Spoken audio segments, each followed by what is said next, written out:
Welcome to the Switchrpg podcast. I am one of your hosts, Gio, and I'm joined, as always, by Jonny. What's going on, Jonny? Hey, everything's going good. Everything's going good. Man, it's been a while. Feels like it's been forever.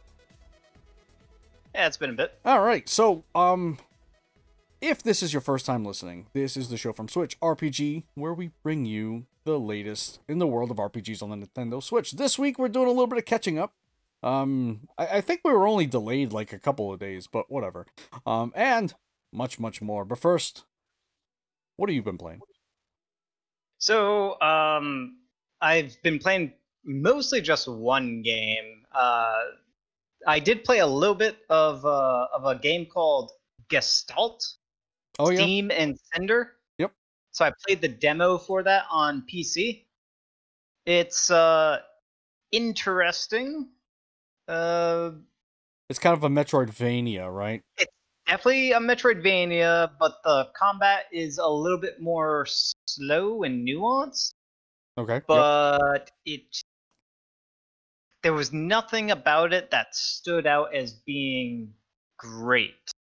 It absolutely has a potential to be great. I want the game to be great because I like where it was going. It just needs to refine a whole lot, like combat, movement, and just control wise. There's a bit of refinement needed there because it didn't play as well as I hoped. So, but the demo was very limited. Like the demo was you do the first quest of the game and that's it.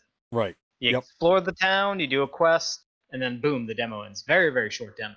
Yeah, I played that game at PAX. I did an interview with the developer. And it's a solo developer. It's just one person.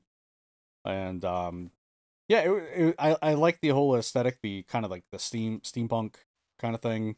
Western, yeah. Yeah, steampunk Western. So yeah, cool. Yeah. So played that, but the game I've been playing a lot, and I finished, which is 13 Sentinels, Aegis Rim. You finished it? I finished it. Yep. Look at you. Not only did I finish it, I platinumed the game. You did? So it was like super easy then. It is very easy to play. Getting the platinum in that game is basically you just beat the game. Okay. And you'll get the platinum. You might not get the platinum, but it's so easy to get the platinum in that game. And let's see, it took me a little over 50 hours. So somewhere in between 50 to 60 hours to go through the game, and I 100%ed the 3 different modes to the game.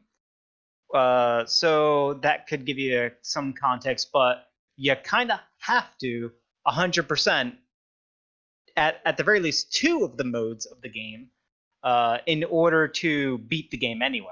Okay. And 100%ing the last mode of the game is trivial. You just if you have any points, I think it's like memory points or memory chips or something like that, you're gonna have a bunch of them. You just dump them you buy stuff with it, and then you're also good. So yeah, it's so easy to platinum. The game is mostly story. It is mostly a story-based game. You're kind of playing an anime, very long. I would say it's probably about 2 seasons worth of content in there. It is complex. It's a very complex story because they chop it up across 13 main protagonist characters. There are 13 main characters. Each one has their storyline is given to you sometimes in non-chronological order. Okay. And you can experience all 13 of those characters, their storylines almost in any order that you want.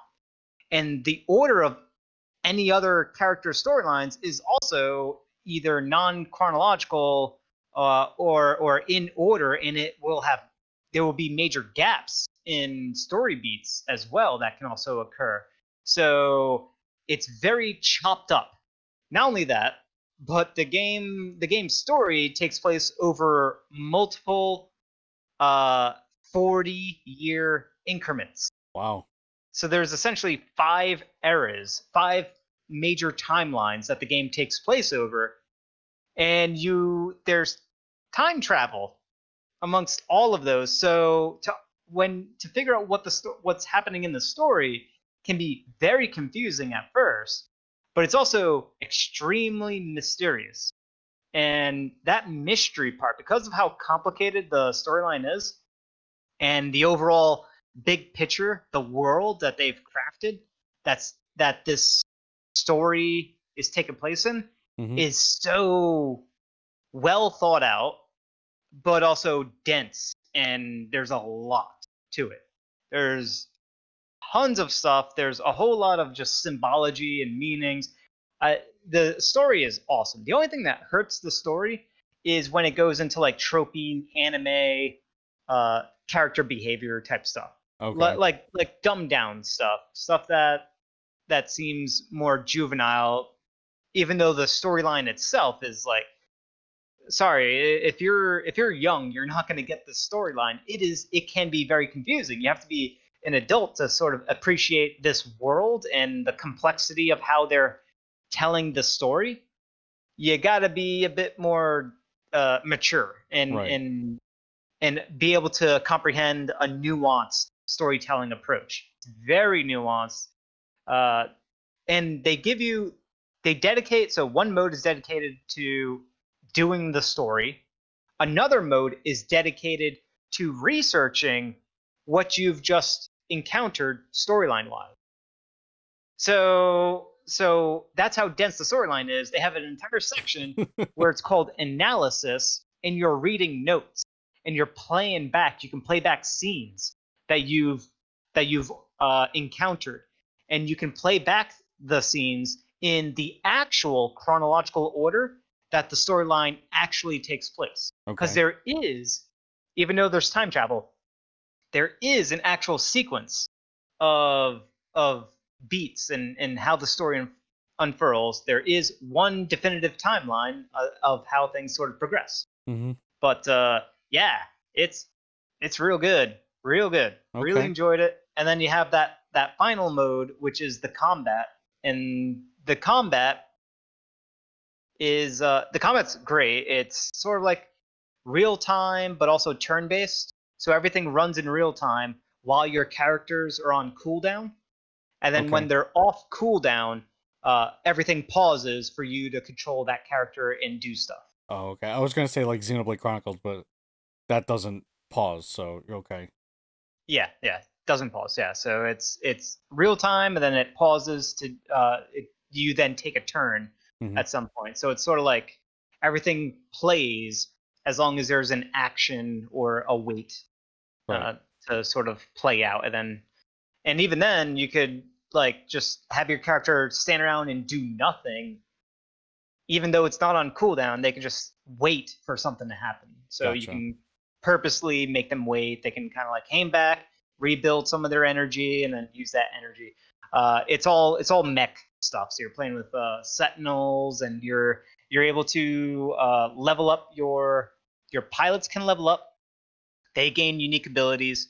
You can boost and enhance your sentinels' stats, and you can purchase different gear, different weaponry for your sentinels, and further, you can also increase the level of that.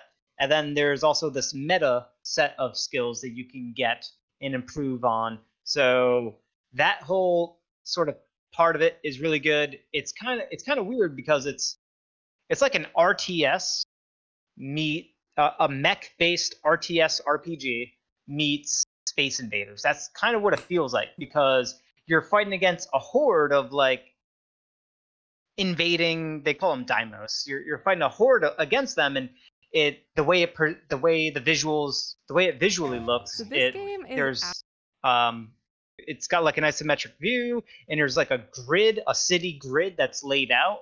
Right. That has its own things, but then like the invaders come, and the way they use the graphics for them, it kind of looks like Space Invader graphics. Yeah.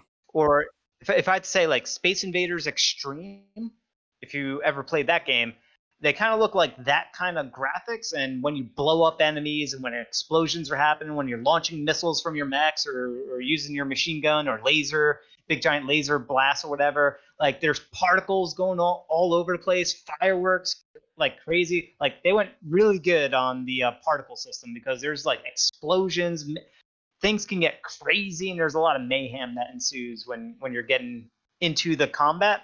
And at the end of every mission, you're given a rank, and that rank is based on how well you do overall by protecting the city, protecting the portal terminal, and also how little damage your own sentinels, your party members take. So you get ranked on that, and that's very interesting. There's also like bonus objectives you can do on each of the combat missions, and then there's a scoring system, which is actually important, and you want to get as high of a score as possible.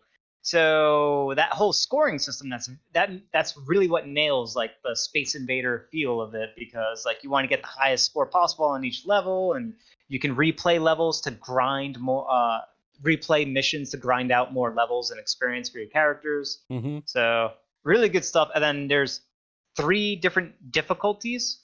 There's casual, normal, and intense for every single mission, and each of those will have its own rank that you can earn. Can you go back and replay them? Yeah, and I've done that. I've gotten, so I've S ranked all the casuals, S ranked all almost all of the normals, and I've S ranked a few of the intense, and I'm gonna go through. I'm actually, even though I 100% of the game and got the platinum, technically I didn't 100% the game because I didn't S rank everything yet. Mm-hmm. But that's what I'm going to do, because after you beat the game, they give you an entire another set of missions, combat missions unlocked for you to play around with. Oh wow! So it's just really cool because you get to experience things. It's not too hard. You have the multiple difficulty set in there, and then in the combat, it's like really fun. So after you beat the game, you kind of want to continue playing the combat because the combat's really good, and there's a reason why you can still play the combat, which is great. It ties into the story. It loops back into itself very nicely. And yeah, it's just a very well executed game that is small in scope, design-wise, gameplay design-wise, but grand in story. Very grand. Right. And it does the traditional Vanillaware thing, where like the story beats, and pretty much outside of combat, it's just kind of like a side profile type of thing, right? It is, but there are some really beautiful animated sequences that happen continuously throughout the story. Really good. Just it looks like, yes, it is side perspective most of the time, but so it doesn't match some of the dynamic angles that you'll get with watching an anime. Mm-hmm. But the way scenes play out, it plays out like as if you're watching an anime. You're making choices in there. So sometimes each of the protagonists' storylines, some of them will have branching paths based on decisions you're making, and then you can, once you finish a path, or in the middle of a path, you can travel back to an earlier state in that branching path, in case you wanted to go a different route, or if you wanted to replay an existing route. So you can sort of explore different routes for each of the protagonists' multiple sort of end of points in their storyline. Cool. Yeah. And you play this on PS4, right? On PS4, yep. There's no announcement yet for the Switch. I'm hoping it comes to the Switch so that more people can experience the game. Yeah, because it is phenomenal. There's nothing about it that said, graphics wise, that says it can't be on Switch. It can absolutely be on Switch. Mm-hmm. Easy. And this is also Vanillaware's most story intensive game to date by a landslide. Is it their best one? Very, very story intensive. This is one of the most story intensive games I've played in a while, other than Tactics Ogre, which is I was just gonna story. I was gonna say, I do remember a game that and Radiant Historia was another one. Radiant Historia is another one, but this one I would say definitely ekes out in so many ways. Complexity, number of likable characters. Mm-hmm. Radiant Historia, its middle section feels a bit like paint by numbers, whereas in this game, every every moment of the storyline throughout any of the characters, it just felt really interesting, Mm-hmm. and there was a sense of mystery there. It's nonstop mystery because most of your questions that get raised as you're playing through the game, and there's so many questions that get raised because it is kind of confusing and complex, and you start to piece things together about midway through, but you don't get the big giant satisfactory connection of how everything interconnects and the actual explanation of things until you get like towards the end, and it's very satisfying when you finally realize like this is what's actually happening, this is why there's time travel, etc. type Hmm. stuff. How was the music, the audio, and audio? Music's real good. Yeah. Real good stuff. The title music is just, it's awesome. I really like it. It's got like a thudding dun dun dun dun dun dun dun dun dun dun kind of sound, and it's just consistent, and it's always thudding, and then it has like an almost like an X-Files style like mystery tone Hmm. that's all that goes along with that thudding.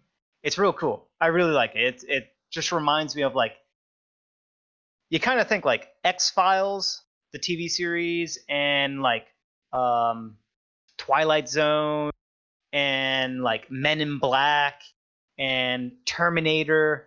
A lot of like sci-fi and sci-fi mystery influences are referenced within the game itself too. Oh, are they in the story? A lot of stuff, yeah, yeah. So there's a lot of references to like Star Wars, for example, is referenced. Interesting. Godzilla is referenced, right? They talk about kaiju and stuff like that. So Huh. Pretty cool. Someday we'll get it on the Switch. yep, yep. Someday. So that's all you've I been hope playing? That's what I've been playing. I finished it, and then now I'm probably gonna jump on to. I'll probably finish Luigi's Mansion, and I'll probably also start up Civilization 6 because I got that on Switch. Nerd. The game's looking good. My girlfriend's been playing it, and Yeah. it looks like it's well implemented. So That's good. looking forward to playing that. Cool, cool, cool. All right. I've been playing. Thanks for asking. Yep. Wintermore I let you have that. Yeah, sure you did. Wintermore Tactics Club. I don't know if you recall this. We talked about it a while ago. I remember. Yeah, it is kind of a good primer for your strategy RPG, like if you wanted to get into strategy RPGs or tactical RPGs. It is a simplified version of all those things. But it's got a good story to it. It's got a good kind of, short little sweet mystery in there.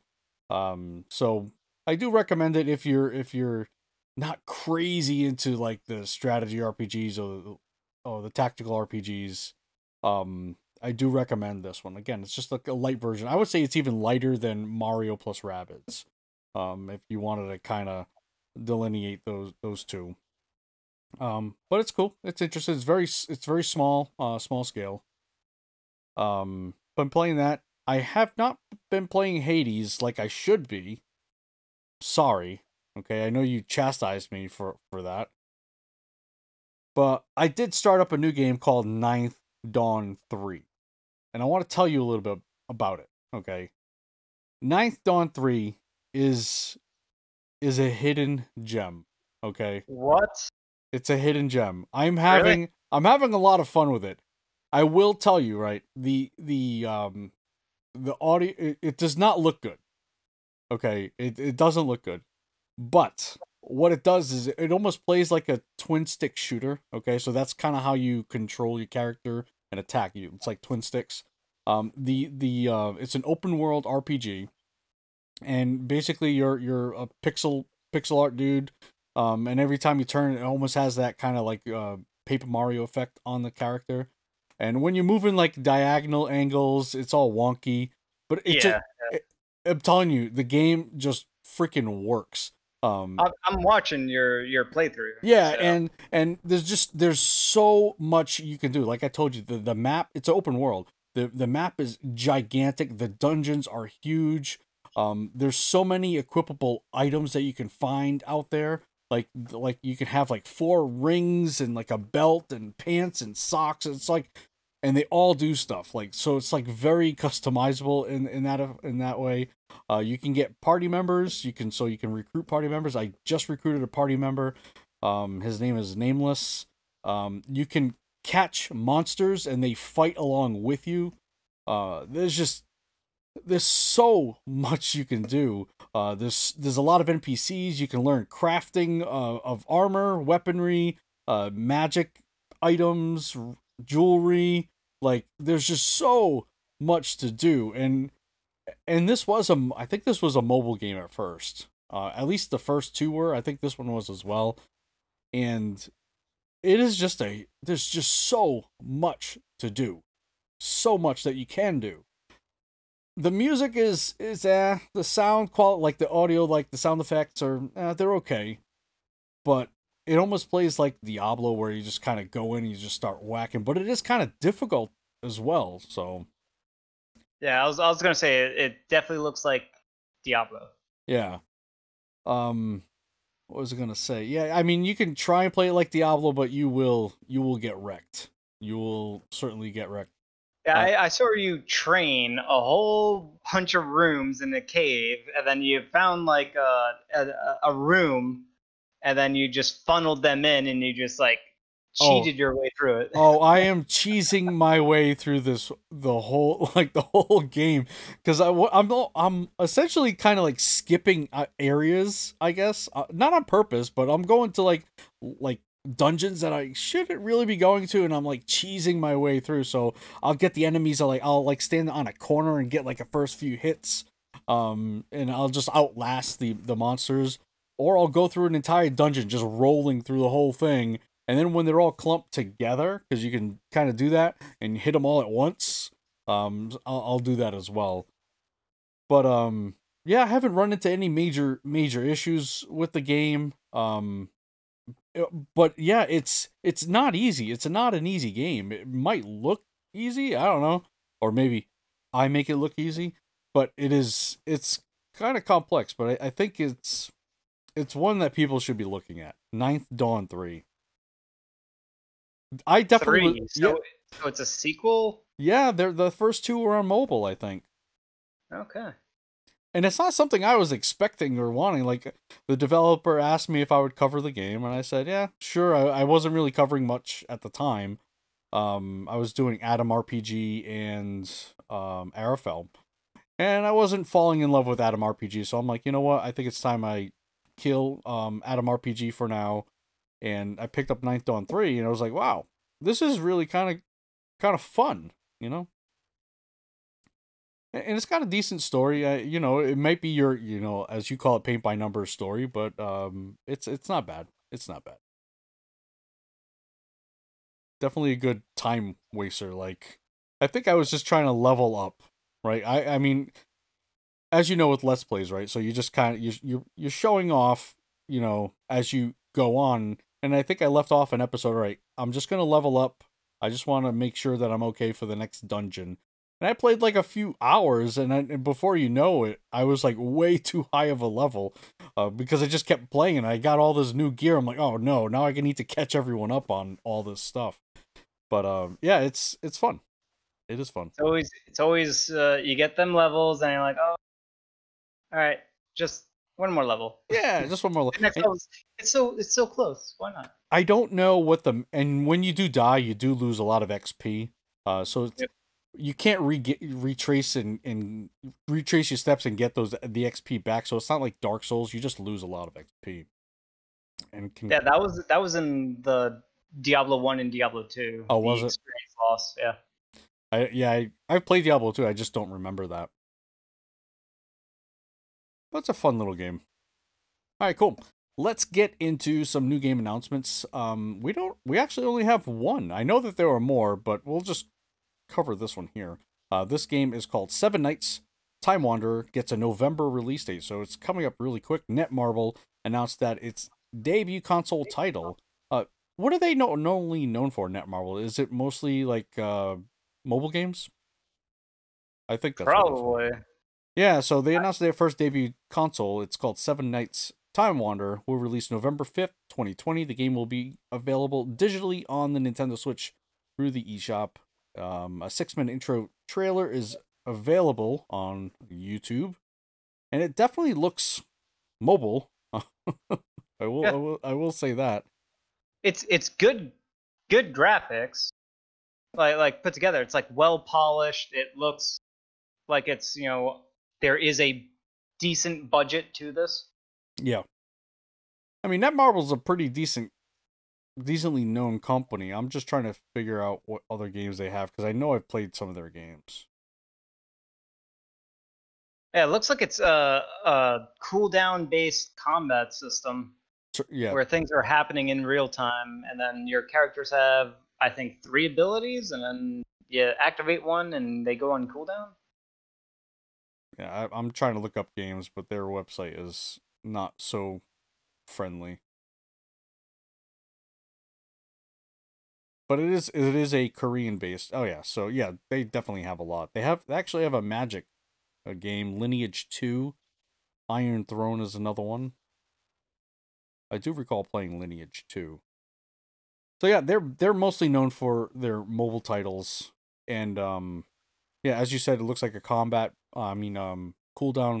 based combat system.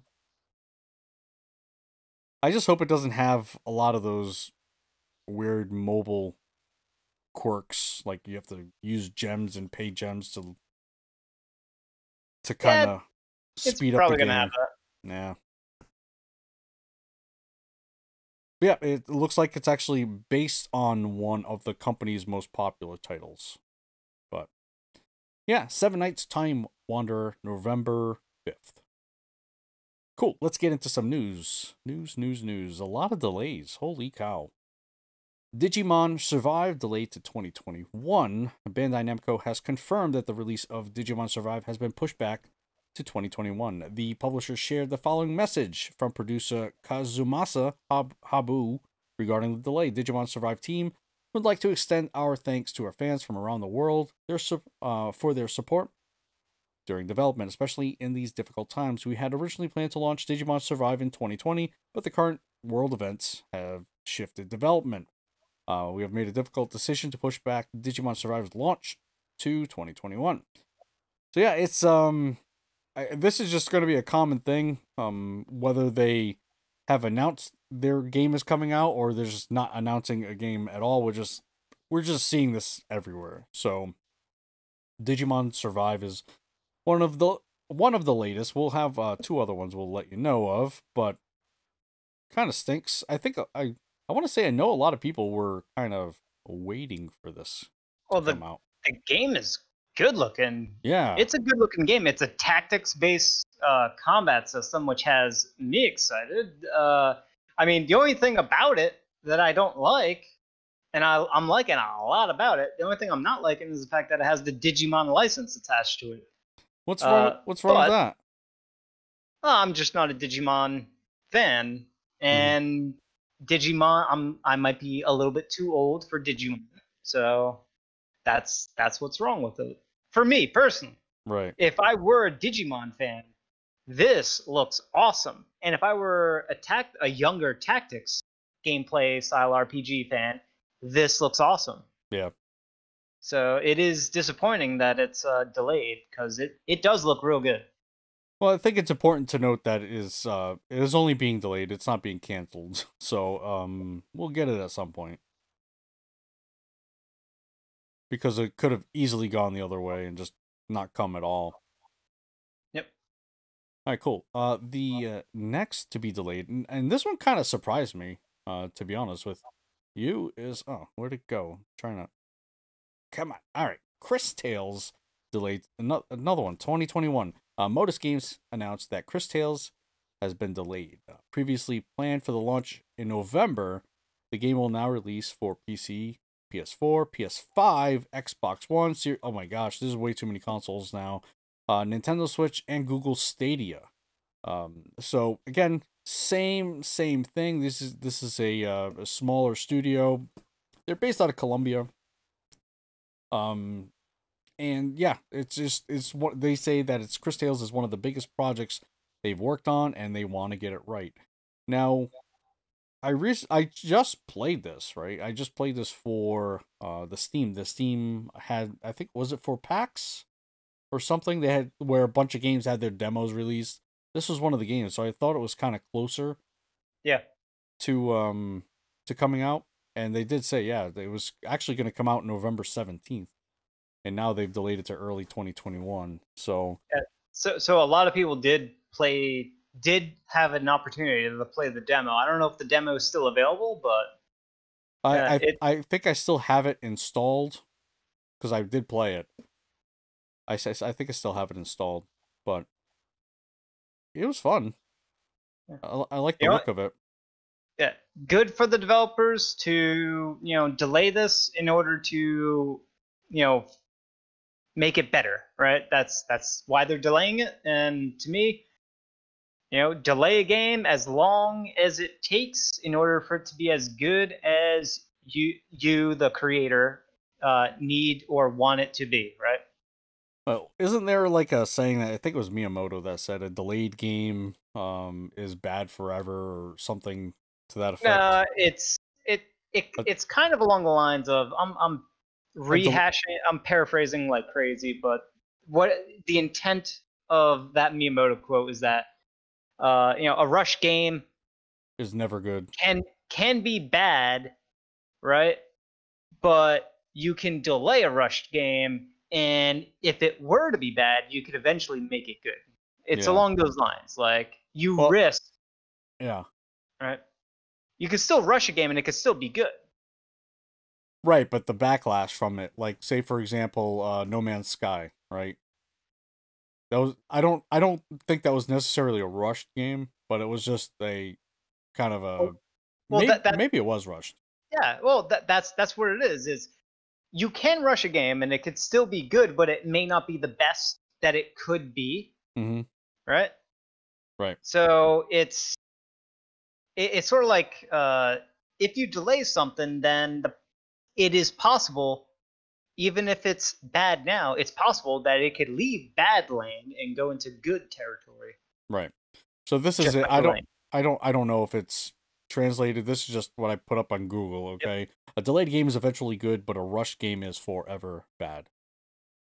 So that's the part about that I don't agree with is a rush game being forever bad. A rush game doesn't necessarily mean that it's bad. Yeah. It usually if something's getting rushed, it could very well be bad. Yep. I mean, look at Majora's Mask. That was a rush game. That game's awesome. So some might say it's not awesome. Sure. But the majority of people have all collectively agreed it is great. Right? We have critics, and those critics gave scores, and those scores are really high. Sure. Okay. Another delayed game for the Nintendo Switch, Axiom Verge 2, and this came in way of tweet. Dan Edelman gave us a little update on it, and he puts on his tweet, TLDR, we are hoping to release it this year, but it will have to be next year. So, gotta wait a little more. That's a little bit of a pain for me because I'm a huge fan of the first Axiom Verge, and I'm definitely lined up. This will be a day one purchase for me when it eventually releases. So they take their time, and it's coming to Switch, so that's why I'll be getting it, and I'll just wait. 2021, perfectly fine to wait. Yeah, I think I'm in no rush to play a bad game. No, especially when you're looking forward to it. I think this one will probably have be physical as well. I think the first one eventually became physical. All right, cool. That's it for delays this episode. Next, we have the Outer Worlds news for Nintendo Switch. They finally patched their game. When did this game come out? It came out a while ago. and they finally patched it. Now, the initial problems, again, when I played it, were a lot of streaming issues, so a lot of pop-in, things of that nature. The world was very barren, bare, so there were some other problems, like some bugs and whatnot, but we get a little bit of a graphical enhancement with this. We get some trees, some shrubbery, if you will. So it looks a little more like its predecessors on the console. But they also worked on a lot of the streaming issues. I think there's some release notes. I don't know if it tells you everything, but you could, if you play it, you'll notice it right away. They fixed They've some of that. also they've also given screenshots of before and afters. They've done some dramatic stuff. Most of it is dealing with more objects being rendered. So they got more foliage, more trees.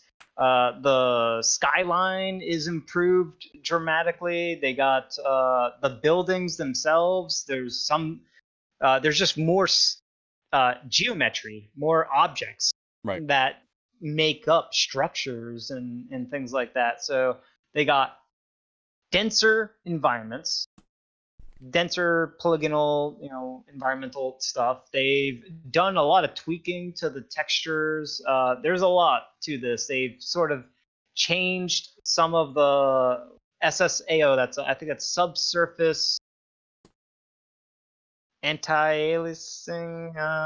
I've no I forgot what idea. that stands for, but they kind of implemented that in half resolution. Subsurface was they replaced their subsurface renderer with sphere reflection capture.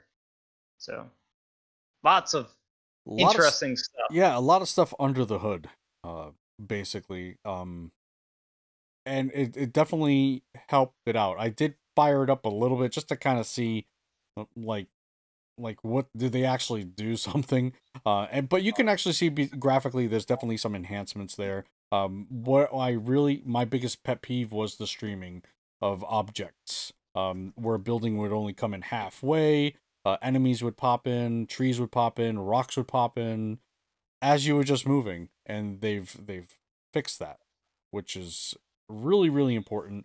I think Is it a major improvement or no? I that was my biggest problem with the game. Number one, it kind of looked barren.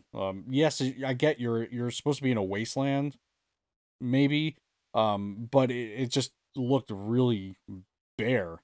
So they've helped that out. I wish it could be on the same level as Xbox or PS4. I don't know that we'll get that. Maybe we eventually will. But the streaming issues are it's like night and day. Night and day. yeah? I can actually recommend this game now. Wow. All right. Yeah, because it was pretty ugly before. Yeah. No, I can actually recommend this game. I would still wait on a sale. I don't know what was the full price on this, full asking. I want to say it was like 40 or 50. I would say $30. I'd easily recommend it. Now I gotta look it up. But it took them a long time. But now that I see all the stuff they did, I can see why it took a while. But I was just kind of being selfish. But I want, like, because I played it so early, I wanted all that stuff. Oh, I actually can't see. I can't see the price because I'm logged into my account and it's not showing the price. I'm gonna make mention. I'm not gonna talk about it right now. I'll talk about it later in like 10 minutes or 20 minutes or so. But I will say that there's something I'm gonna speculate on why this is occurring, because we have a couple of other similar news items to talk about that are sort of in this category of news. After we tackle them all, then I'll go into speculation land as to why this is occurring. Okay, I mean we can if you're talking about some of these updates, we can patches, yeah, we can certainly get into those right now. All right, Witcher 3 for the Nintendo Switch has been updated. The update was really it wasn't grand. They added a whole new language. I mean, that is kind of grand. But they also fixed some issues with some file transfers between Steam and GOG, because The Witcher is one of the few that have file transfers. So I mean, I think it's still kind of a big deal. I wish a lot of games did that. But yeah, that was one of the Yeah, bad. they also fixed a bunch of bugs. Yeah. They don't specify which bugs, just as numerous fixes. And I think which is a big deal because no one likes to come across bugs. And the most important one that I think, the most relevant one, is overall stability improvements. Mm-hmm. To me, that's probably improvements to frame rate drops and stuff like that. So just more efficiency overall. That's usually what happens when you see stability improvements. Right. And what I'm really happy to see is that they're still supporting the game, you know? That's a big thing. The Yeah. fact that this game and the previous one, Outer Worlds, the fact and the other game we're going to be talking about, the fact that these games are still getting patches and updates, I think there's a reason for that. Okay. Let's talk about that next game. The next game is Fairy Tail version 1.06. Has hit the floor here. And what they've done is they've added the story so far. When starting the game, even if a game has already been started, the story so far can be viewed by selecting galleries or slash movies from Lucy's house. Is this something similar to what Dragon Quest XI S does when you haven't played in a while? Kind of reminds you of what the heck you've been doing. I get the That's feeling what it that sounds like. yeah, that's what it sounds like. They fixed some typographical errors and also some bug fixes. Always fixing them bugs. Gotta fix them. Gotta squish them. Not the spiders. We save the spiders. Okay. And so I think that's all the games that have new patches, new and significant patches, right? That we have on here that we're going to cover. Okay. All right. So, and there's others. There were plenty of other games that are continuing to be supported and patched and stuff like that. I think the fact that you have some major players like the Outer Worlds, I mean, Witcher 3, it doesn't really get more major than that. They're supposed to be working on Cyberpunk, and they're still working on Witcher 3 and improving it and tweaking it. So, my little speculation then is that the Switch Pro is very much a thing, and they are continuing to support these games because when the Switch Pro eventually releases, there's going to be a kind of like a visual improvement, whether it be through frame rate or actual improvements in resolutions and things like that. That's going to happen with these games, like an magical upgrade of visuals that you're going to get because the Switch Pro, Switch HD 2.0, whatever they call it, the new Switch is going to have bigger bells and whistles, more horsepower. You are out of your ever-loving mind. There is no Switch Pro coming. This is evidence of it. I think this is just a little tiny bit of evidence towards that. I think you're reaching. I'm not reaching. Why would they continue to support these games? I mean, could this be like I don't know, like a pre-trial thing? Like, all right, they're the Outer Worlds or Obsidian now that they're only Microsoft at this point. No, Private Division. I'm sorry, that's Private Division. Never mind. Forget what I just said. But I mean, could this be a way of them learning how to better develop for the Switch? Well, hold on. Outer Worlds is Obsidian. Is it Obsidian? I thought it was Private Division and Private Division. It's Obsidian. I think Private Division did the Switch port. Oh, okay. You're right. So how does that work out then? Well, I think they want their games, their franchises, to look and be as good as possible, especially for the fans that have bought into these games. They want fans to be happy because their future games that will eventually make their way over to the Switch, because the new Switch will be more capable of supporting their future games. I'm putting my crazy tinfoil hat on. I think Cyberpunk Switch port, definitely not this year, and at the earliest, 1 year from now at the earliest, but I think it's possible. I think you are absolutely insane. I would love for you to be right. I'm a dreamer. Okay. You certainly are. You certainly are. All right, so for you physical collecting nerds like myself, Cadence of Hyrule, Crypt of the Necrodancer, featuring Legend of Zelda, the physical version comes out today. I could not find this anywhere. You should get it. It's totally worth it. I think when the game first came out, it was what, $20, right? Give or take. So and this has all the DLC, which I think is another $20 collectively. So and you're getting a physical version. That's great. Where the better heck? than digital? Where do I buy this? That's a good question. I mean, okay, so it is available on Amazon. Amazon has it for $40. All right. And you never played Cadence of Hyrule. Oh my god, this is coming out October 30th. Oh, it's so good. I know. It's so good. I know, but there's just too much right now. It's just too much. All right, fine. You got me. I'll put it in my cart. You got me, Nintendo. And I haven't even played this game, and I'm gonna get it like a moron. Anyway, so yes, you guys can get it now. All right, just like I did. It's out on Amazon. I'm sure Best Buy has it, or GameStop if you wanted to wait a few days longer. I can't stand GameStop. Here's my problem with GameStop. Sorry. Small, tiny rant. I want to get Age of Calamity, right? So I want to get the new Hyrule Warriors game.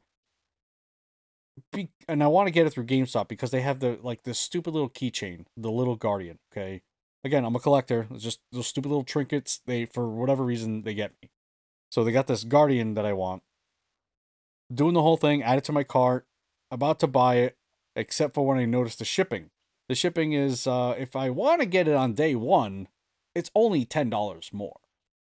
Like who does that nowadays? Honestly, if I want to wait 4 days after the release date, I pay no shipping. But if I want it day one, I got to pay $10 more. What the heck is that?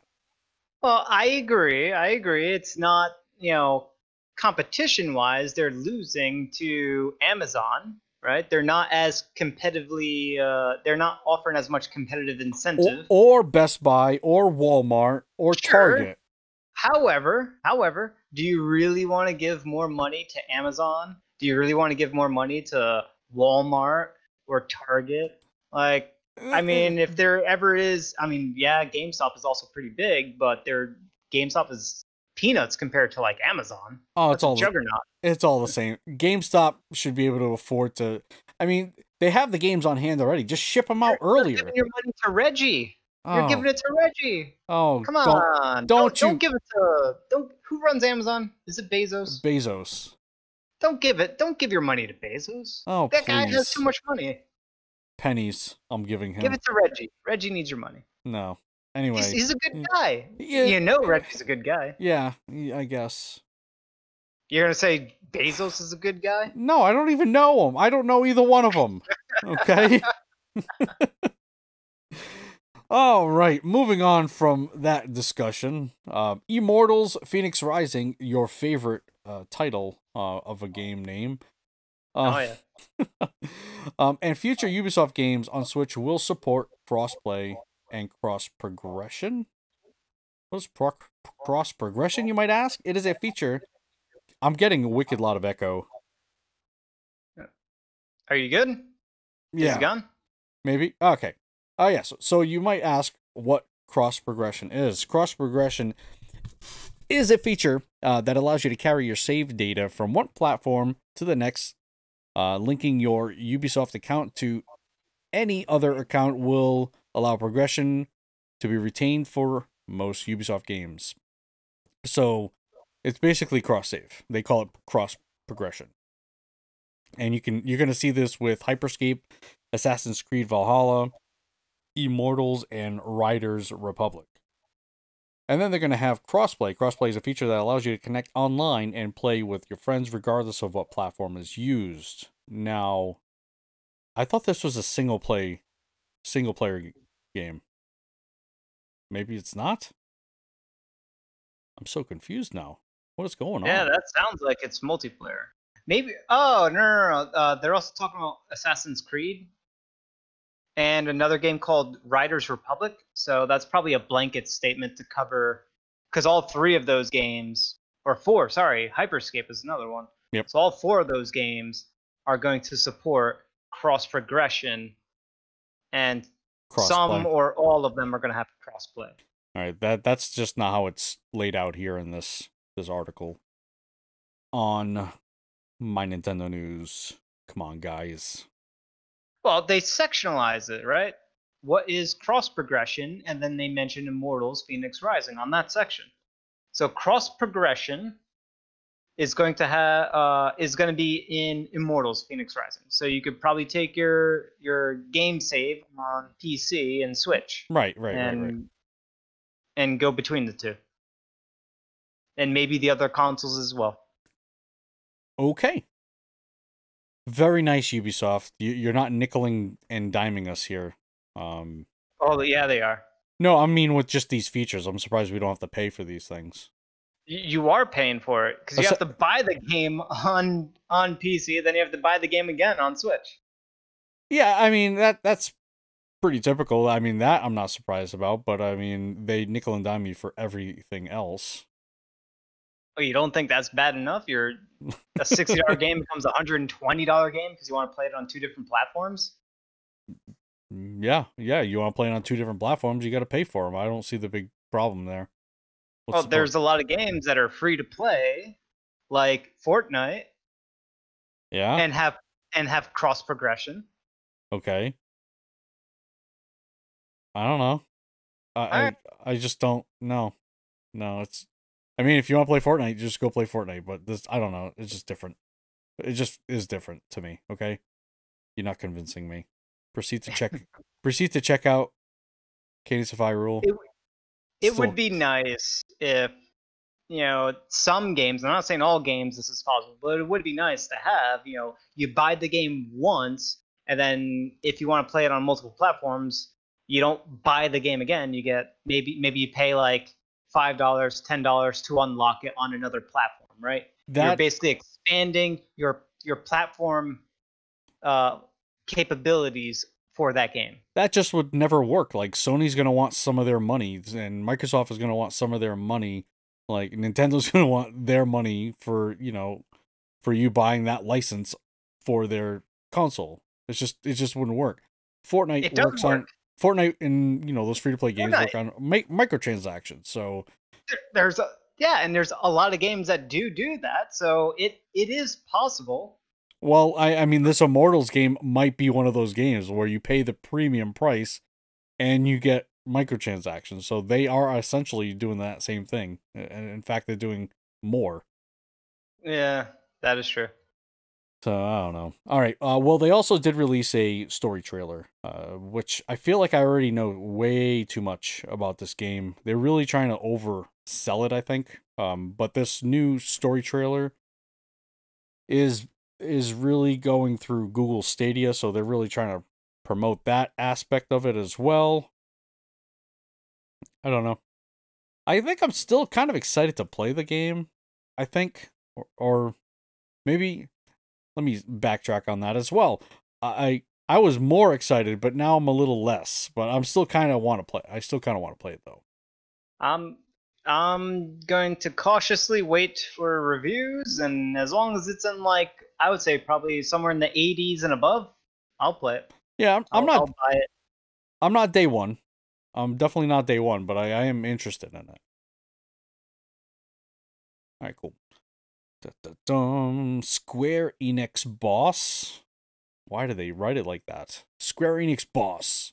Coronavirus caused time to stand still, and we couldn't develop anything. Yosuke Matsuda, the chief executive of Square Enix, has stated in a recent interview the Financial Times that the coronavirus pandemic has caused time to stand still on production of the company's new titles. The pandemic and subsequent lockdowns have caused consumer video game spending to rise considerably, but it seems the number of key Japanese video game development companies were impacted severely by the restrictions of developing big budget games from home. It seems fairly obvious from the interview with Matsuda, Mr. Matsuda, that a number of future titles from the development studio will be pushed back. I think Bravely Default is probably going to be one of those. Well, that will impact us before anything else. Maybe. Hopefully not. Yeah. I mean, it depends, right? Like, was it a smaller studio that was handling it and they were able to kind of function maybe a little bit better than maybe Square Enix's bigger studios? Maybe that's a possibility. I think it's the bigger studios, especially the Japan side of ones. Actually, maybe, you know what? Maybe because they do have a lot of Europe-based, European, Western studios that they've acquired. Like, I think they acquired Crystal Dynamics. Whoever makes Tomb Raider. That's a Square Enix property. Right. So maybe it's a lot of those studios are the ones that could be, impacted severely by this. Right. I can't imagine the smaller ones being impacted to a significant degree, although that's just a hypothetical. I'm hoping that that's not the case. I can definitely see Final Fantasy being impacted because it always gets impacted. You talking like the Final Fantasy 16 or any of the ones that they may be developing? Yeah, 16 and Final Fantasy 7 Remake Part 2, Chapter 2, whatever they call it. Yeah. Yep. Because both of those are definitely in development. Yeah. I mean, this is really, again, this is nothing new. I mean, we all know a lot of bigger companies, it's hard for them. And he says it here. Where does he say?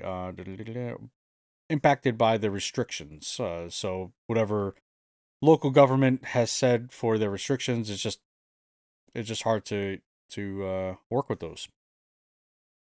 All right. Moving on here. Let's just go right to it. Square Enix says Bravely Default 2. And this is what you had on me. You knew this was coming up, didn't you? Square Enix says Bravely Default 2 news set to be announced soon. Is it though? Is it?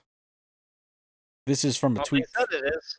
Yeah, this is from a tweet from their official Japanese account. Information on Bravely Default 2 will be released soon, so please check it out. The tweet reads, the Bravely Default 8th anniversary commemoration artwork illustrated by Naoku Ikushima is attached. So it's got this artwork attached to it, and it basically says that we'll be getting something soon.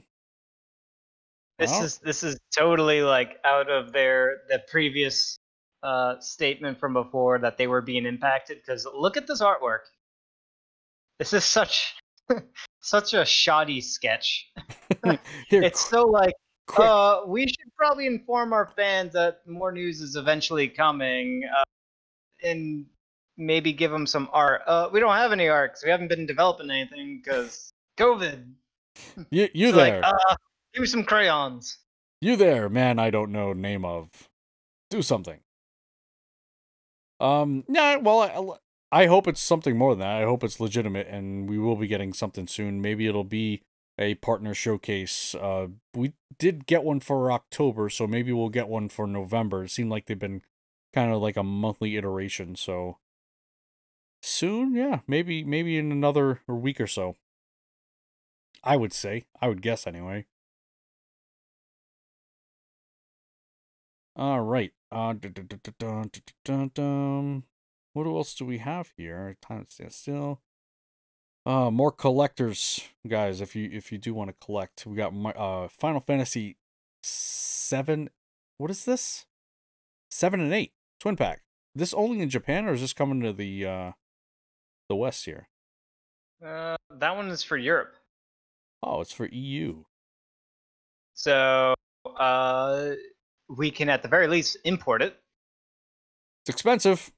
I've done it. Yeah, well, you know, it's a double pack, both games, twin pack.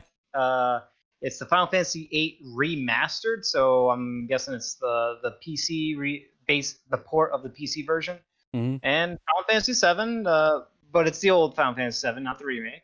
Right. So you know, it's a twin pack of two great games. They're both old, but they are great-ish. So packed together, I mean, that's pretty good.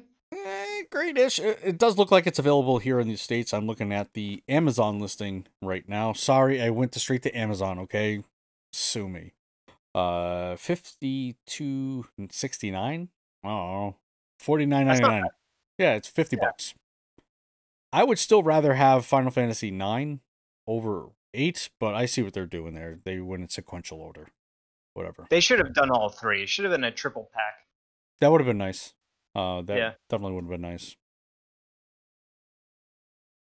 All right, cool. Stardew Valley update will bring split screen co-op.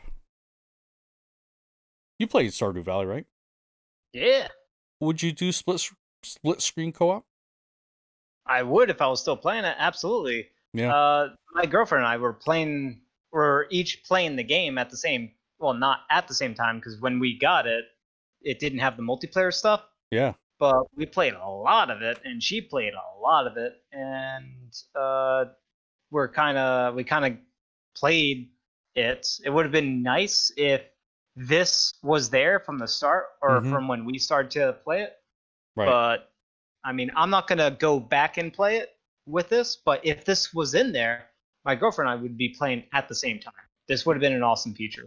Yeah, I would have loved it. I could see a lot getting done. Do you know what I mean? Having help, being on a farm, it could be really, really helpful. Oh, not only that, but going into the cave and doing the dungeon delving part and killing the monsters and farming the monsters in there, that'd be very useful. And as you said, taking care of the chores, very useful stuff. This would have been a really cool update if it would have come out sooner. Right. But there still isn't a release date for it, but the developer has kind of teased it along. But it's been a highly requested one. That's for sure. And the game without it is still absolutely great. So this is just more icing on that delicious Stardew Valley meat. You paint such a delicious picture of it. Yeah. All right, more Shin Megami Tensei 3 news. So Shin Megami Tensei 3 Nocturne HD got some little bit of details here. Yeah, I don't know if I'm liking these details, but here we go. Atlas shared more information about the forthcoming Shin Megami Tensei 3 for the Nintendo Switch system. The highly anticipated remaster launches in Japan very soon, October 29th. The Western release is currently set for spring 2021.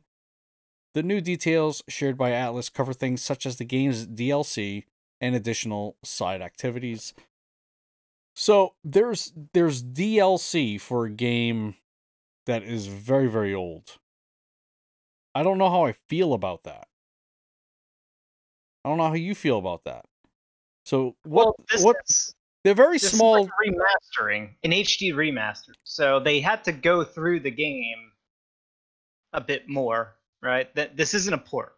I get that.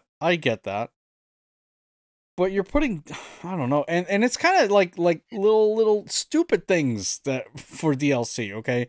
So here, the side activities seem pretty big. Maybe the side activity could be legitimate DLC, but a lot of the other ones are like $2 to $3. So I don't know. So they have two different things going on. October 29th, they have a merciful difficulty, which they're adding it. Okay. Then you have the Maniac for free. Yes, for free. Then they have a Maniacs pack for 980 yen, which is about $9. By selecting new game Maniacs from the title screen, Dante, the from the DMC series, Devil May Cry, will replace Raidu in every scene. So basically, you're just getting a character swap. Okay, and that's what I mean. Like, the DLC in this is really like, I don't know. Then you have Little Master's Mercy for 350 yen, which is about $3. Enables access to the dedicated map where you can battle and earn as many level up items, such as heavy grimoires and light grimoires. So it's just basically different like dungeon or something, where you can get these special items. Well, it sounds like it's just a bunch of DLC, like buy your way to speed up the grind fest. Right? If they're giving you level up items and all you have to do is do a couple of battles to get it, that's what that is. This is not something typically that these guys do, though. That's a Ubisoft thing. Well, maybe they're turning the corner. Maybe they're adding it in because it's a game that already released, and yeah, you know they're charging extra for this. So it's like, okay, you want the cheat code options? Here's the cheat code options. You gotta buy it. But you gotta buy it. And they're also doing that. They have another called Master's Expectations, where again it has a dedicated map. You can earn items redeemable at the redeemable for Maka at the shop. So again, it's got a lot of that microtransaction-y skeezy stuff. Then November 5th, they have another scheduled set of DLC, and this basically just changes the background music in the world map. So you have different options, and they're all 220 yen, which is about $2. So you have where are we here? So we have Vortex World BGM Change Map Pack 1, 2, and 3. And they're all from different games. So the first one is from the SMT1, the second one's from SMT2, and then the third one is from SMT4, and then the fourth one is from SMT4 Apocalypse. So you get some different background music in the world map. BFD, okay? Big freaking deal. Like seriously, you couldn't have added these options in the game. You have to charge people if they want all of these. Maybe it's about $10. Like I don't get it. Like, people are okay with this? I don't know. It feels kind of slimy to me. I'm curious about the side activities. Yeah, it doesn't look like you'll have to pay for that, though. Right? Yeah, that's what it's looking like on the article itself. So the side activities, I mean, the most important one that I see is the quick save. Good thing you don't have to pay for a quick save. Yeah.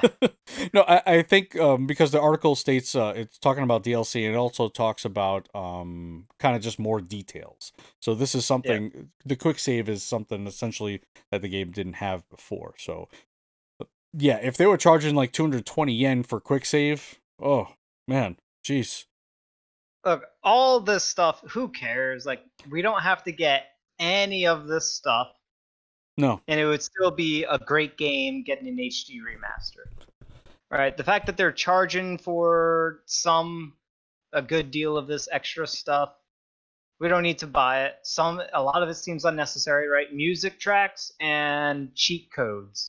That's the stuff that we have to buy. Everything else that they're adding in through DLC looks to be free. And those things seem a bit more significant than this silly stuff over here. But that's kind of my point. Like, it's the silly stuff that could have easily just been incorporated into the game. Honestly. Oh, they have it right here, right? Merciful difficulty is for free, right? And that's the easy mode for the game, and that's a free update. That's cool, right? They added a difficult cheat code, right? And that's a free cheat code, and that's probably the most significant one. Yeah, they're making it easy. I guess. Yeah, this is all optional stuff. You could just play the game as it's originally intended. You don't have to buy any of this stuff. So, still don't like it, Johnny. Still don't like it. Atelier Ryza 2, Lost Legends, and the Secret Fairy launches January 6th. 26th. Sorry, January 26th. Yes, I saw a 6 and I got all excited. I don't know why.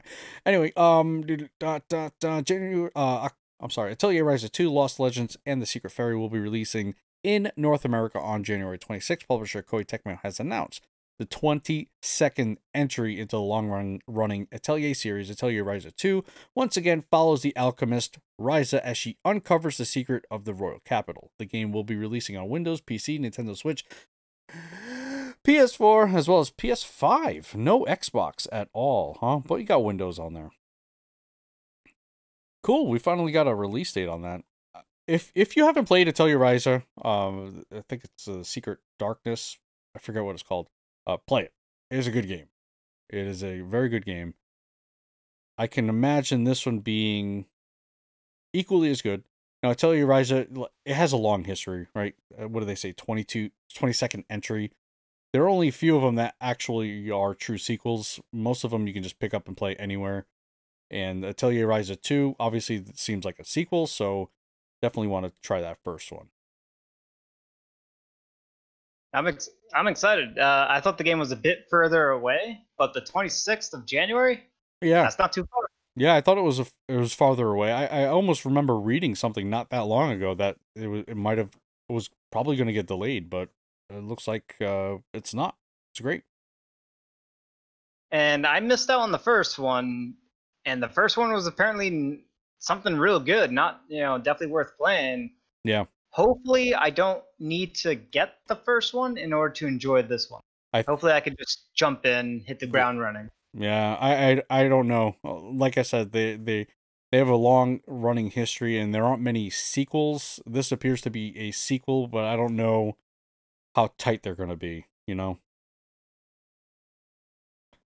right, Pokemon. What is a Pokemon? We have Pokemon news. We never discuss Pokemon here. Never. This should be a quickie. Right, go ahead. All right. So the Pokemon, finally, the Crown Tundra is available. That's the second DLC for the game. So have at it, all you Pokemon masters and champions. You gotta catch them all, and there's more to catch. Along with that, they kind of added a little incentive bonus here, where let's see, legendary Pokemon fought in Dynamax adventures in Crown Tundra have 100% chance to capture. Oh. So getting them legendaries super easy. If you get that DLC. So some tantalizing bait over there to grab onto. Ooh. I mean, Pokemon Sword and Shield is awesome. A fantastic RPG, and these two DLCs are pretty substantial. Lots of additional stuff. So, for those that enjoy Pokemon Sword and Shield, now you've got even more to go to and enjoy. So I think it's just a nice drop in a kind of lull of RPG stuff. So this is a nice substantial drop. Yeah. Because we weren't really getting much big RPG stuff in September and October. Yeah, we're still not. Actually, September we got Hades, so October really. Yeah, that's just one game. Like, we need more. All right, cool. Retro Studios? No, I never said that word. I never said Retro Studios. I want to go in order here. So, new Hyrule Warriors Age of Calamity trailer. I'm going to tell you right now, I am done watching trailers. I don't want to... there's like 2 or 3 new trailers. So there's an extension to the story. Mm-hmm. So there's like an extended story trailer, and then there's also just yet another Hyrule Warriors trailer of just more combat shenanigans happening. No need to watch them. It'll just get you more hyped and excited. Yeah, and I think we've mentioned this before. What I'm really excited about is not necessarily the gameplay, because I'm kind of actually, that's one of my biggest concerns is the gameplay, because of the kind of game it is. It's the Musou game. So I'm kind of worried about that. But what I really like is that they seem very story driven here. They seem very story heavy.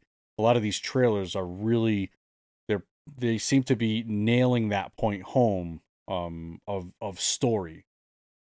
So that's what really has me excited about this. Yeah, is that it's more story based. And If these this are were Hyrule Warriors 2, I would the in the style of the original. yeah, I would not be excited for this. not at all. Right. I agree. I wouldn't care. I mean, not to say I wouldn't care. I can't really speak for that, but I wouldn't be as excited as I am because of what they have going on here. And these are really short trailers. If you go to, I think it's it looks like Nintendo UK has one of the trailers on their Twitter account. I'm not sure what the other one has, but it was on their Twitter accounts. You can find it on the Nintendo YouTube accounts as well. Okay. All right, cool. Yeah, it's just too much. Too many teasers, too many trailers. I just want to experience the game as naturally as possible. Okay. Retro Studios. I never mentioned them before. Retro Studios is still hiring more people as development of Metroid Prime 4 continues. According to the jobs listing on Nintendo's official career site, Retro is looking for 3 product testers.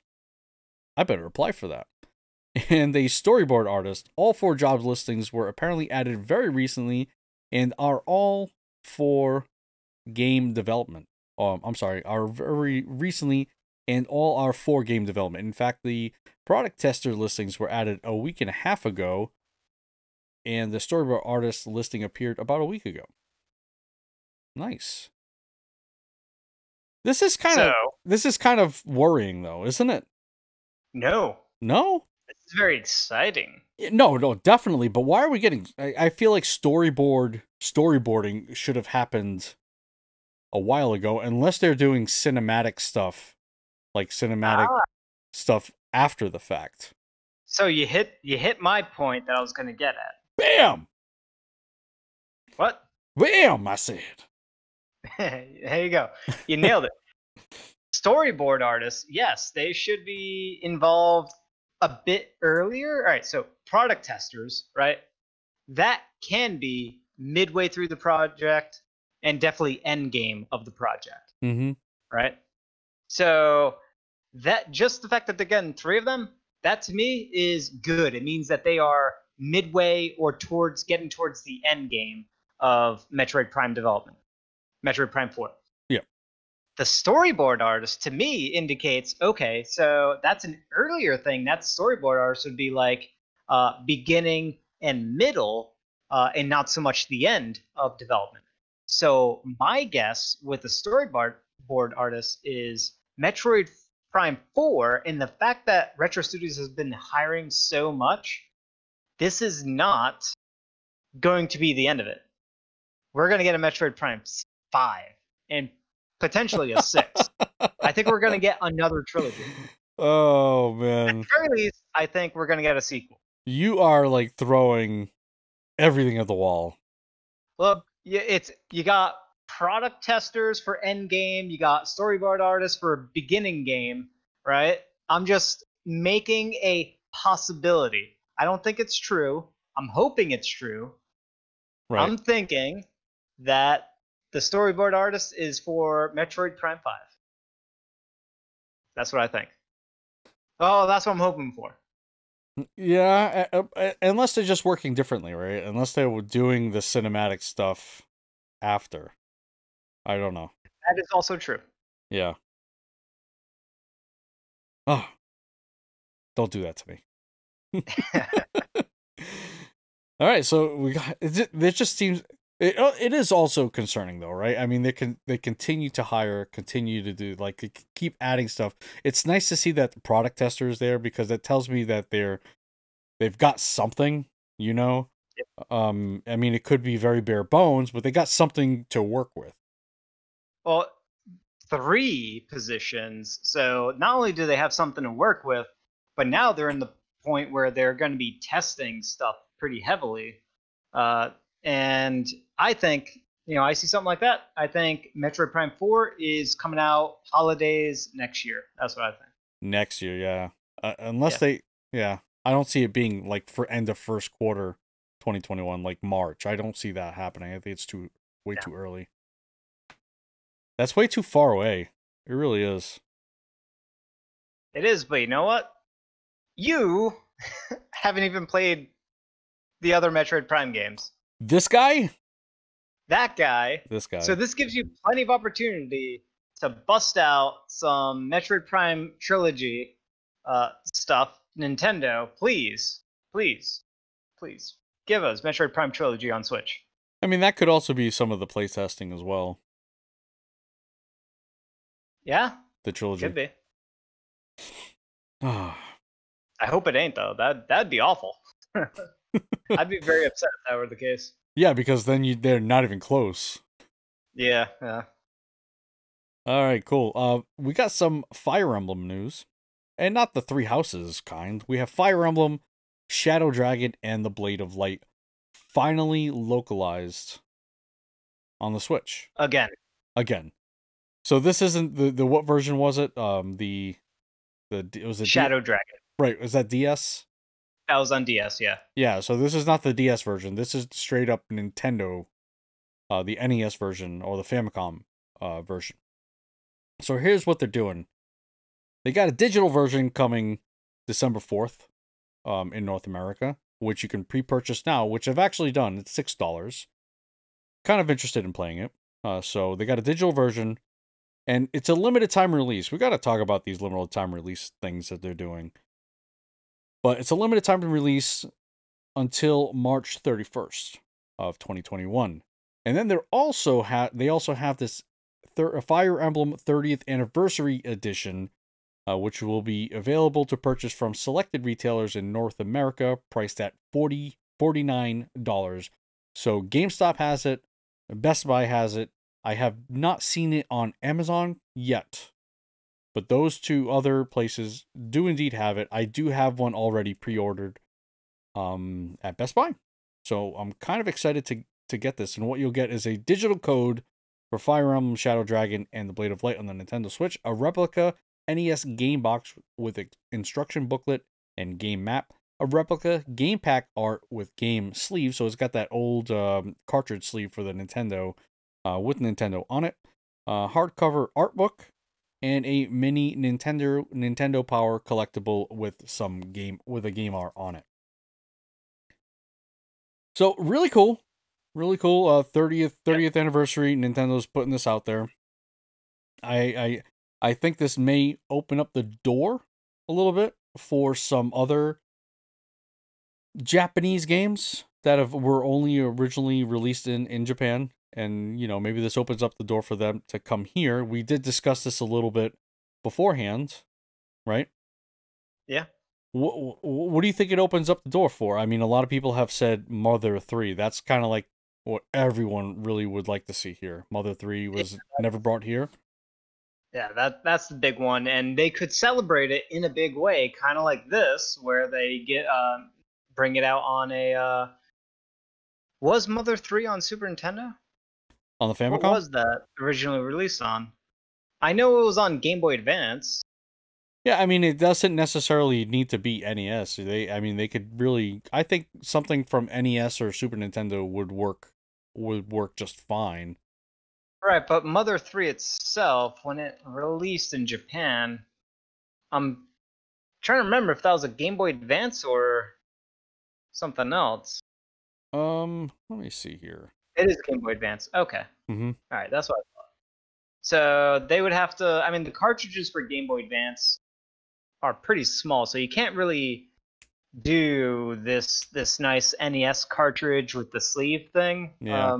Because it would just be small and you'd probably lose it, kind of thing. But doing a major art book, I don't know. Mother 3 isn't exactly like the art is not super inspiring. I mean, maybe they have really good concept art for the game. Mm-hmm. Maybe. I just don't know if they're gonna do what they would do for a celebratory special edition, but to just bring it over like they're doing with the digital, this digital game being made available. I could definitely see them doing that for the Switch. Definitely. Right. Now, any other games out there? Yeah, there's so many other ones. I mean, for me, F-Zero Climax and the F-Zero X expansion, game expansion or whatever it was for the 64 disk drive that never released in the United States. That would be absolutely fantastic. And then the other one that I mentioned was what was it called? Like BS Zelda no Densetsu or something like that. Yeah, like That satellite view Zelda series, yeah, episodic series. the Satellaview. I don't even know. I didn't even know that existed until looking up information on Japanese released titles. I didn't even know that was a thing until you had mentioned it. No, where is it? What is it really like? What is it called? Yeah, so those are the ones that like immediately come to mind as please Nintendo bring these games over. And obviously, Mother 3, I would definitely look forward to it. Yeah, Satellaview games. So if guys, do yourself a favor, look up these Legend of Zelda satellite broadcasts or Satellaview games. Like, these things are bonkers. I didn't even know they existed, and I'm a huge Zelda fan. I didn't even know this was a thing. Not even a clue. So would this be something like akin to not the Lost Worlds of Super Mario, but yeah, well, I mean, I guess you could call it like that. Lost Worlds are really just more difficult levels, but I don't know, something similar to that. I would also appreciate. Let's see. I'm surprised you didn't mention Rainbow.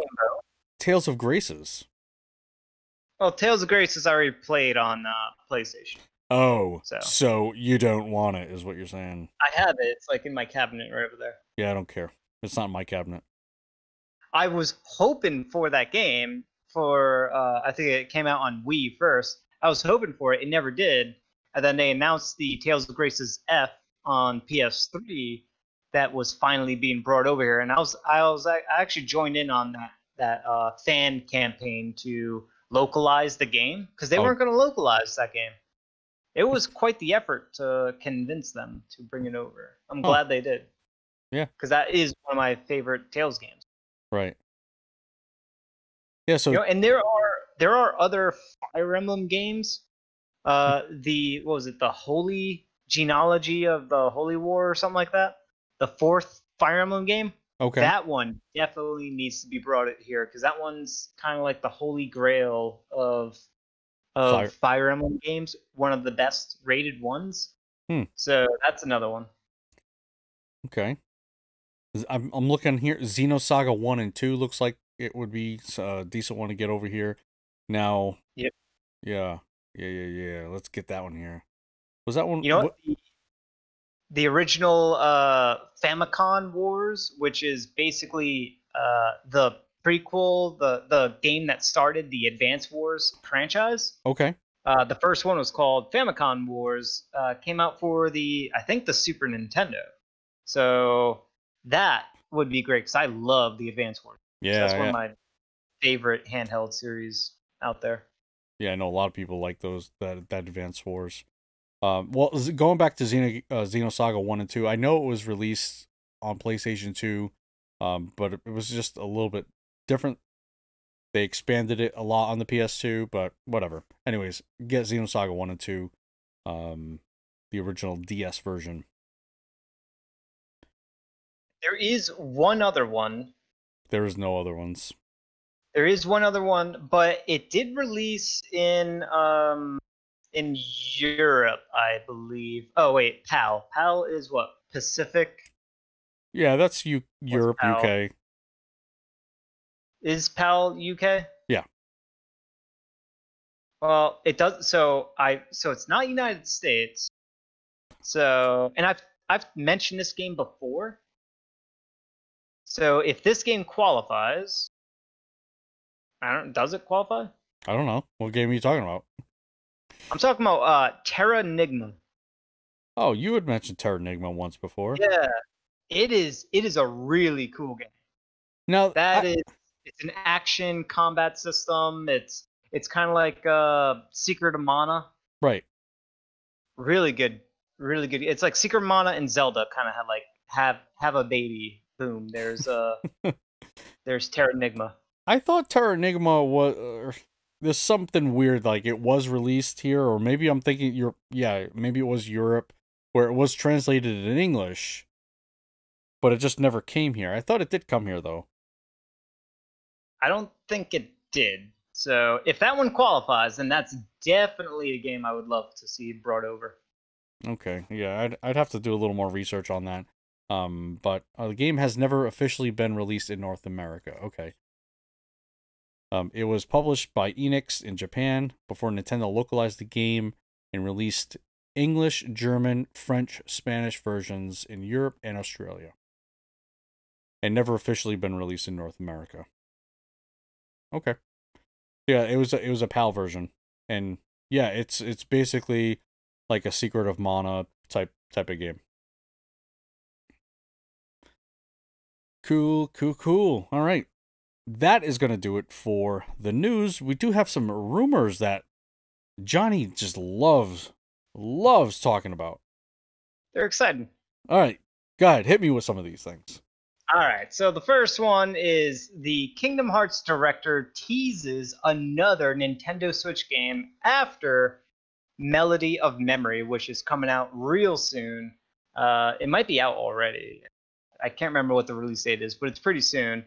So what was it? There was like this little interview that was done, and the question was, it's rare that Nomura's Kingdom Hearts titles has debuted in Nintendo Dream Magazine, and then Nomura responds with, I think we can meet again here sometime soon, too. Ooh. So, who knows what that might be? Yeah.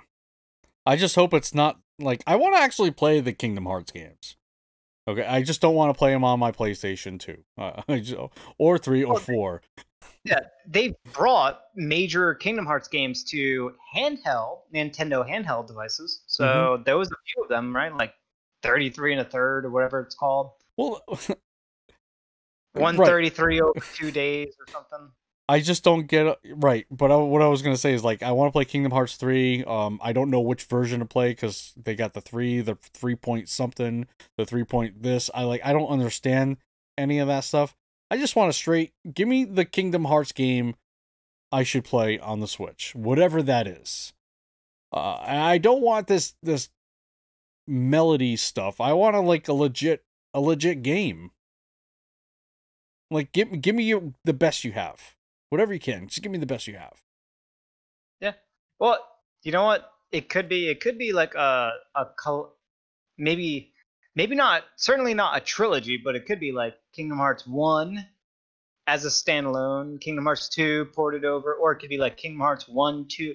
Didn't they do a Kingdom Hearts what was it? It was 1, 2, and like 1 or 2 other Kingdom Hearts games all in one package. So it kind of gave you like the biggest sort of chunk of Kingdom Hearts lore and story. Yep. There was something like that released on PlayStation, maybe Xbox at some point a few years ago. Yeah, I gotta look that up. I'm not sure. They could be bringing that over. I mean, that'd be nice. Just give me something. Give me something. Something more than the melodies of rhythm game. Yeah, I don't want a rhythm game. Like, I'm sure people like it. You do want a rhythm game. I do? Yes. It's called Cadence of Hyrule. I've already pre-ordered it, my friend. It's already been pre-ordered. Right. Another rumor. Oh, what? More rumors? You ready for this? All right. So this is with Phil Spencer, the head honcho of Xbox. That's the Xbox, yeah. So there was another interview thing going on, and I think it was with Kotaku. They published a interview, and there was something interesting about that. Where, let's see, I have a little quotey thing here, where it says, "Where does that leave the prospect of more Xbox games coming to non-Xbox consoles?" And that was the question posed by Kotaku. And then Phil Spencer chimed in with, "It doesn't feel sustainable to consider Xbox games on a case-by-case basis for Switch. So they don't want to constantly think like, does this game fit on Switch? Does that game fit on Switch? Okay. And then he further elaborates that in order to really support it, I would want a full Xbox ecosystem somewhere. And that probably means things like Live and Game Pass and stuff. Right. Or don't they have is it xCloud on mobile or something similar to that or whatever that is? Like, why couldn't that be the app? All right, so you pull up your Switch, you click on xCloud, and all of a sudden you got Xbox games or whatever, or Game Pass. Part of the ecosystem. Right, or Game Pass, like these games. Well, he said that. Right. He said Live and Game Pass and stuff. Yeah, so say for example Game Pass, but only so many of them or certain games are compatible with the Switch. Yeah. So what I see from this is, yes, a few games have been going to Nintendo. A few franchises have been making their way over to the Nintendo Switch. But Phil Spencer, he doesn't want to continue to sort of do one game here, one game there, another game there. And instead, what I think is in the plans and based on rumors that we've been hearing for like over a year now, is there is a strong chance that some form of Xbox Live or Game Pass is going to be coming to the Switch. That'd be nice. Or cloud. Yeah, that'd be nice. I remember rumors of something like this almost a couple of years ago. I'd have to dig back into the archives, but I remember these rumors of Xbox Live potentially coming over to the Switch as well. Not as well as Game Pass, because that's a relatively new concept when compared to Xbox Live. But yeah, it would be nice. I mean, I myself am into the Xbox ecosystem. I'm not into the PlayStation ecosystem, so it would benefit me. So, yeah, time will certainly tell. All right. You ready for this? Nope, I am not. There's nothing that could prepare me for this. This one's a little bit of a bummer. So this is an article from GameIndustry.biz. So Yep. The acclaimed development studio Level 5, who are behind such titles as Ni no Kuni and Yokai Watch, both of which went to the Switch, seems to be facing more issues. The company now appears to have halted its North American operations, with one source telling Games Industry that there are currently no concrete plans for any more Level 5 games to be released outside of Japan. The site reports that Level 5 International America and its spin-off office, Level 5 Abbey, began closing things down in the middle of last year. The source says that employees were, quote, given every indication, end quote, that the studio is closing. Games Industry contacted Level 5 International America and Abbey and received no response. Yikes. So, a little bit of sad news right there. That is kind of sad because, they got a great thing going with Ni no Kuni. And Yokai Watch, I know very, very little about Yokai Watch.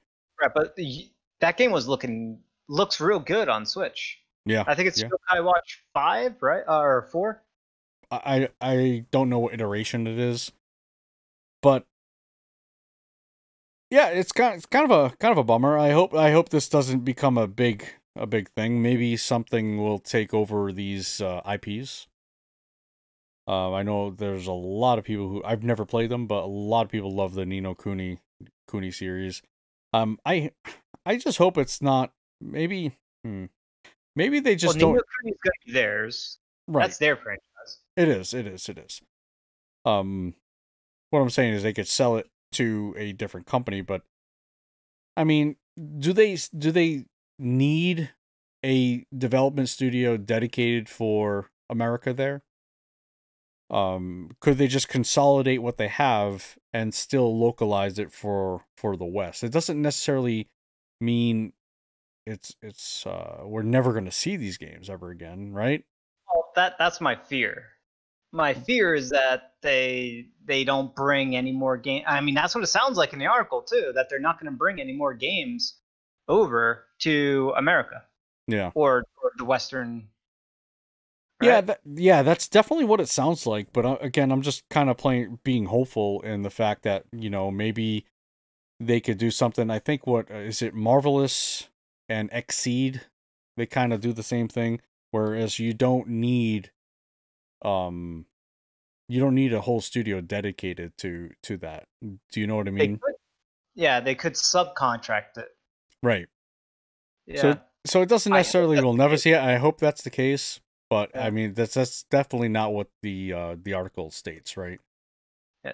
To give an idea for what this company sits on, IP wise, they got Dark Cloud, Dark Chronicle, Dragon Quest VIII for whatever reason. They worked on Dragon Quest VIII. That's weird. Rogue Galaxy, Joan d'Arc. Let's see, Professor Layton series, White Knight Chronicles. I've never heard of this game. I don't even know how to pronounce it. That's weird. I'm gonna skip that one. They did some other games that we've never really heard of. They worked on Dragon Quest IX. Apparently this is a franchise. I'm gonna say it out. Paul Sloan and Des McHale's Intriguing Tales. What? 1 and 2. Yeah, I don't know what that is, but the soccer game, Inazuma 11. Yep. More Layton stuff. White Knight Chronicles 2. The Ni no Kuni stuff. What other franchises? Snack World is another one of their more recent ones. Girls RPG, Cinderella Life. Yeah, I don't know what that is. Some other weird stuff. Time Travelers. Fantasy Life. Yep. Well, Fantasy Life. It was just that was mobile, right? I think it was. 3DS, Nintendo 3DS. Sorry. Yeah, Nintendo 3DS. Okay. Yep. Oh yes. Oh yeah. Right. Yeah. Yokai Watch. So there's a lot of yokai stuff that they did. Let's see. Any other standouts, franchise-wise? There was a Fantasy Life Online, which is mobile only. That's what I got confused. And then they also did True Fantasy Live Online. So they got quite some stuff. I mean, some of their old stuff too, like the Dark Cloud, Dark Chronicle, the Joan d'Arc. Those are all exciting stuff. Professor Layton is good stuff. Ni no Kuni is a more recent thing that's well appreciated. So it's a bit sad because this was a talented studio that has been, wow, their first game was in 2000, so they've been kicking for a while. Yeah. Yeah, it just kind of stinks. And I'm just wondering if the whole, you know, the current world issues is what's caused that as well. Yep. I wouldn't doubt it. All right. Well, that is stinky poo news. Stinky poo news. Well, it's rumors, so who knows? It's what? May not be true. That was rumor land. Oh. That's not rumor though. That's like for sure happening, isn't it? It's maybe. I mean, now that's a pretty strong rumor. So yeah. All right. Well, we do have some some upcoming RPGs, not too many. But yeah, that's going to do for the news. So today is the October 23rd. We have Oceanhorn 2 coming out on the 28th. This was on Apple Arcade for quite a while. I think they had kind of an exclusivity. And it doesn't look bad. It's very it's a lot more refined than the previous one. It looks very different. It's an action RPG. Looks a little Zelda-esque, you could say. And we will be covering this on our website. We do have someone who is currently playing this for review, Rich, Switchrpg.com. And go ahead. It definitely looks good. Yeah, if you compare it to the first one, it's like night and day. It looks like they've refined or honed their skills in, or got more people involved. It looks pretty good. Yeah, I'm hoping it does real well and gets some attention. If it scores well, I'm definitely on board with this because I like how it looks. The only thing that scares me, right, is the price. Right now it's I think $30. It's a lot. Wait, you think that's too high or too low? I think it's too high. Too high? Too high. Really? Yes. I don't think so. I look at those graphics. I look at what looks to be polished presentation. And when I was looking at the trailer stuff, like everything looked like it ran real well. If you ask me, I think they're charging too little. I think they should charge 40 for it. You know what? I don't know about 40, but you've talked me into 30. You're probably right. You're probably right. Let me just read a quick description. Grand Adventure, Ocean Horde 2, Knights of the Lost Realm, set 1,000 years before the events of the first chapter. Takes you on a magical journey across the vast world of Gaia, brimming with mythology and lore. A young knight faces an impossible challenge as Warlock Mesmeroth has returned with a formidable dark army. Will our hero be able to unite the Aurus, Guildfolk, and men in the fight for the fate of the world? So yeah, it's got a lot of puzzles in it from what I've been told by Rich, and it's very much an action RPG, puzzle heavy, like you would think a Zelda clone. I don't want to call it a Zelda clone. I hate doing that, but a Zelda inspired game. Heavily inspired, yeah. Heavily inspired. I mean, you got to call it for what it's calling itself. So. Right. But yeah, you've talked me into 30. I'm not going 40. I'm just not gonna do it. The only thing that raises questions on my side with this game is the fact that it came out on mobile first. That's the only thing that I'm hesitant. It was Apple Arcade. There was an exclusivity thing there. I'm not exactly sure how that worked out, but yeah. All right, and I'm not gonna go over the next one unless you would like to. We should probably talk about because it just released yesterday. Torchlight 3. Bingo. Yeah, I did want to. I reminded myself to talk about that, and I'm glad you reminded me. But go ahead. What do you got to say about it? Well, I was gonna say buyer beware on that one. Yeah, well, apparently it had some issues on PC, right? Yeah, and if it has PC issues, it's gonna have issues elsewhere in a big way. Okay. Well, it's getting like mediocre review scores. Yep. So it released on the 22nd, MSRP of $40. We are also reviewing this game at SwitchRpg.com. Evan is taking care of that for us. Yeah, I don't know. It looks fine. It looks okay. Obviously, I don't know how it runs just by looking at the screenshots, but I'd have to see what else it had for issues and bugs. But again, that can be patched out, right? Didn't we say that? Comes full circle. And patch that stuff out. They could. Hopefully they do. Yeah, we'll see. But that's gonna do it for today's episode of the Switch RPG podcast. Thank you guys so much for listening. And remember, you can send in any questions, comments, concerns at podcast@switchrpg.com. You can listen to the show each and every week at switchrpg.com, or you can subscribe on your favorite podcast app. If you listen on that, please give us a rating and review, please. Or what you're waiting for.